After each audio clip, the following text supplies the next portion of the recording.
Hello friends, कैसे हैं आप सब। आई होप अच्छे ही होंगे। तो चलो आज बात करेंगे हम ब्लूम का वर्गीकरण। आज का टॉपिक है हमारा ब्लूम का वर्गीकरण। सबसे पहली बात आती है कि ब्लूम का वर्गीकरण दिया किसने है, तो गिवन बाय बेंजामिन ब्लूम ने, यानी कि ब्लूम ने ये दिया है। ठीक है, इन्होंने सीखने के 3 ऑब्जेक्ट्स बताए। इन्होंने सीखने के कितने ऑब्जेक्ट्स बताए? 3 बताए। ठीक है, ब्लूम का वर्गीकरण 3 पदानुक्रमित मॉडलों का एक समूह है। ब्लूम का जो वर्गीकरण है उसको क्या कहा है? ब्लूम का वर्गीकरण, चलो देखते हैं ब्लूम का वर्गीकरण। अरे यार,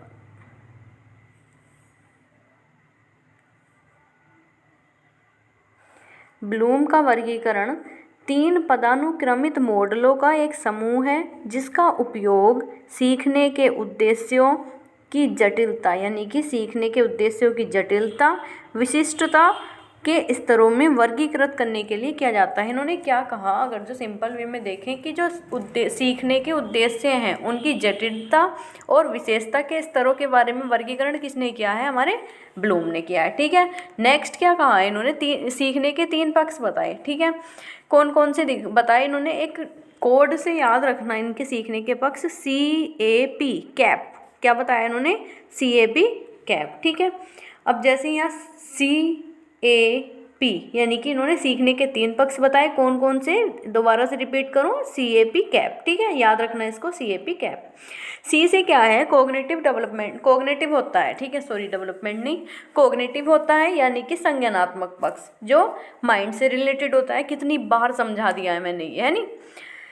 और A से होता है अफेक्टिव, यानी कि भावात्मक पक्ष। ठीक है, फीलिंग से रिलेटेड होता है। P से होता है साइकोमोटर, यानी कि मनोगत्यात्मक पक्ष जो डूइंग, यानी कि करने से रिलेटेड होता है। CAP कैप, दोबारा से रिवाइज करो, CAP कैप। C से क्या? Cognitive cognitive. ठीक है, A से क्या? अफेक्टिव, P से क्या? साइकोमोटर। ठीक, नेक्स्ट क्या कहा इन्होंने? संज्ञानात्मक पक्ष और भावात्मक पक्ष और गत्यात्मक पक्ष। ठीक है, तीनों हमारे लिए जरूरी होते हैं सीखने में। ठीक है, अब बात करेंगे कोग्निटिव डोमेन की, यानी कि संज्ञानात्मक पक्ष की। संज्ञानात्मक पक्ष के बारे में इन्होंने क्या कहा? इसमें बालक की मानसिक क्षमताएं होती हैं, जो मैंने बताया माइंड से रिलेटेड होता है। संज्ञानात्मक पक्ष क्या होती है? बालक की मानसिक क्षमताएं होती हैं। मुख्यतः इन्होंने इसके भी 6 स्तर बताए। कितने स्तर बताए इन्होंने? इसके 6 स्तर बताए। कौन कौन से हैं? नीचे से पढ़ते हैं इसे। नंबर 1 है, क्या है नंबर 1? ज्ञान। ठीक, नॉलेज। कॉम्प्रिहेंशन, यानी कि अवबोध। एप्लीकेशन, अनुप्रयोग। एनालिसिस, विश्लेषण। 4th कौन सा बताया था इन्होंने? 5th बताया था संश्लेषण। और 6 इवेल्युएशन। दोबारा से रिपीट करते हैं, knowledge, comprehension, application, analysis, synthesis और इवेल्युएशन। ठीक है, ज्ञान, अवबोध, अनुप्रयोग, विश्लेषण, संश्लेषण और मूल्यांकन। ठीक है, अब इन्होंने 6 स्तर बताए। कब थे ये? 1956 में। ठीक है, 1956 में तो हमारे ये 6 स्तर थे। आगे जाकर 2001 में चेंज हो जाएंगे। ठीक है, उन्हें हम आगे बात करेंगे। ठीक है, नाउन फॉर्म में है ओल्ड टैक्सोनॉमी जो थी इनकी, वो 1956 में थी। ठीक है, अब इनकी नेक्स्ट जो न्यू टैक्सोनॉमी आई वो 2001 में आई, जो मैंने बताया था। वहाँ पर इन्होंने क्या क्या बताया? वहाँ पर इन्होंने remember, understand, apply, analyse, evaluate और क्रिएट। ठीक है, इन्होंने इन्हें चेंज कर दिया। हम इस तरह से भी देख सकते हैं, रिमेंबर को remembering, understanding, applying, analysing, evaluating और क्रिएटिंग। ठीक है, ये 2001 की टैक्सोनॉमी है। ये वर्ब फॉर्म में है, वो नाउन फॉर्म में थी। ठीक है, अब नेक्स्ट इसे न्यू टैक्सोनॉमी भी कहते हैं। अगर जो आपसे पूछने लगे कि हाँ न्यू टैक्सोनॉमी के डोमेन पूछने लगे तो ये बता देंगे। ठीक है, अब बात करेंगे नॉलेज एंड रिमेंबरिंग। एक ही चीज़ है नॉलेज और रिमेंबरिंग। ठीक है, बस नाम ही चेंज हुए हैं। अब इसके बारे में क्या है? चीज़ों को रिकॉल करने की क्षमता को ज्ञान कहते हैं। मतलब चीज़ों को कैसे रिकॉल करना?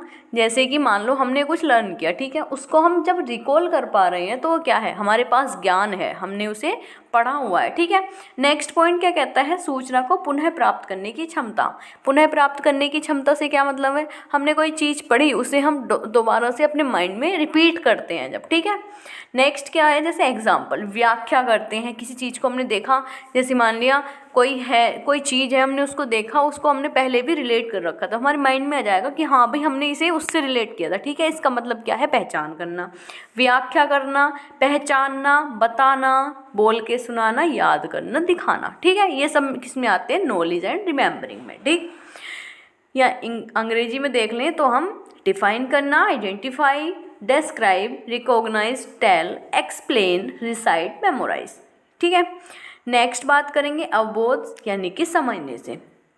किसी भी सामग्री का अर्थ समझने की क्षमता अवबोध कहलाती है, यानी कि किसी भी सामग्री का अर्थ समझेंगे जब हम, तो वो क्षमता क्या कहलाएगी, एबिलिटी हमारी अवबोध यानी कि समझना, ठीक है। इससे पता चल रहा है समराइज करना, इंटरप्रेट करना, क्लासीफाई करना, compare, contrast, infer, relate, extract, paraphrase, cite, ठीक है।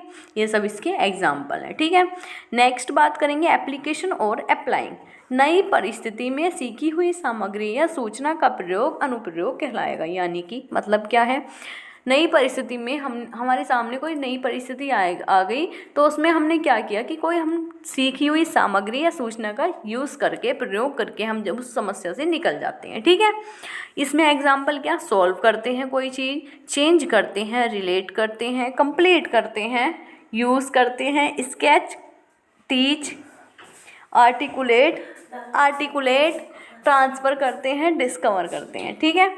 नेक्स्ट बात करेंगे हम विश्लेषण, एनालिसिस और एनालाइजिंग।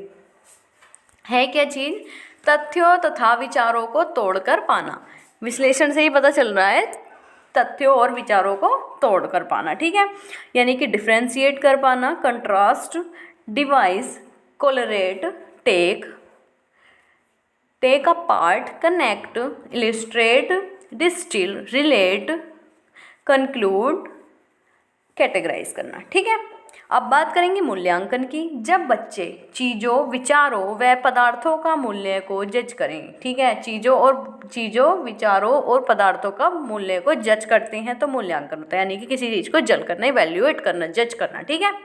इसमें मतलब कि क्रिटिसाइज करना, रिफ्रेम करना, जज, etc, ठीक। नेक्स्ट बात करेंगे संश्लेषण करना, हाईएस्ट लेवल है ये 2001 का, संश्लेषण करना, ठीक है। विभिन्न तथ्यों या हिस्सों से संपूर्ण बनाना, यानी कि जो पार्ट में बटे हुए हैं उससे क्या करेंगे, हम संपूर्ण बनाएंगे, ठीक है। यानी कि डिज़ाइन करेंगे, मॉडिफाई करेंगे, रोल प्ले, डेवलप, रिक्वायर्ड, ठीक है, रीराइट, ठीक है। नेक्स्ट बात करेंगे, अब हम बात करते हैं कि अफेक्टिव डोमेन क्या होता है, यानी कि भावात्मक बक्स होता क्या है, ठीक है। ये गिवन बाय क्रैथवेल ने दिया था 1963 में, कोई बात नहीं। भावात्मक क्षेत्र में कौशल, लोगों के भावात्मक रूप से प्रतिक्रिया करने के तरीके एवं अन्य जीवित चीज़ों या दर्द या खुशी को महसूस करने की उनकी क्षमता का वर्णन करते हैं। सिंपल वे में समझ लो, किसी चीज़ को हम फील कर पा रहे हैं, ठीक है, खुशी को, दर्द को, किसी के जो चीज़ें हम फील कर सकते हैं वो फील कर पा रहे हैं, तो वो अफेक्टिव डोमेन में जाएंगी, ठीक है। क्रैथवेल ने ये बताया था 1963 में, ठीक। फीलिंग एस्पेक्ट होता है। भावात्मक उद्देश्य आमतौर पर दृष्टिकोण, भावना एवं भावनाओं में जागरूकता एवं व्यक्ति एवं वृद्धि को लक्षित करते हैं। वही बात है सेम। अब इन्होंने इसमें बताया रिसीविंग, आग्रहण करना, यानी कि मतलब क्या है इसका, यह इसका न्यूनतम स्तर है, रिसीविंग इसका न्यूनतम स्तर है अफेक्टिव डोमेन का। इसके बिना आग्रहण संभव नहीं है, ठीक है। बच्चे की स्मृति देखते हैं, बच्चा स्थिर होता है, ठीक। नेक्स्ट क्या है, रेस्पॉन्डिंग, यानी कि अनुक्रिया करना, ठीक है। उससे नेक्स्ट क्या आता है हमारा, वैल्यूइंग करना, अनुमूल्यन करना, वैल्यू टू एन ऑब्जेक्ट, ठीक। नेक्स्ट है व्यवस्थापन, यानी कि जो भी सीखा उसके आधार पर चीज़ों की तुलना करना, संबंधित इत्यादि, ठीक है। नेक्स्ट है करेक्टराइजिंग, चरित्र निर्माण। इस स्तर पर अमूर्त ज्ञान चीज़ों को चरित्र से बनाना, ठीक। अब एक बार देखते हैं इन्हें कैसे कैसे बताया था इन्होंने। फर्स्ट क्या था, फर्स्ट था रिसीव, कोई चीज़ हमने रिसीव की, उस पर हमने रेस्पॉन्ड किया, ठीक है, रेस्पॉन्स देते हैं, जैसे रेस्पॉन्डिंग किया, वैल्यूइंग की, ऑर्गेनाइजिंग किया, और फिर कैटेगराइजिंग किया। ठीक है, अब बात करेंगे साइकोमोटर डोमेन की, यानी कि गत्यात्मक पक्ष की। किसने दिया? अनीता हैरो ने। किसने? अनीता हैरो ने 1973 में। और अफेक्टिव डोमेन किसने दिया था? क्रेथवेल ने 1963 में। ठीक है, इन्होंने कितनी क्षमताएं बताई थी?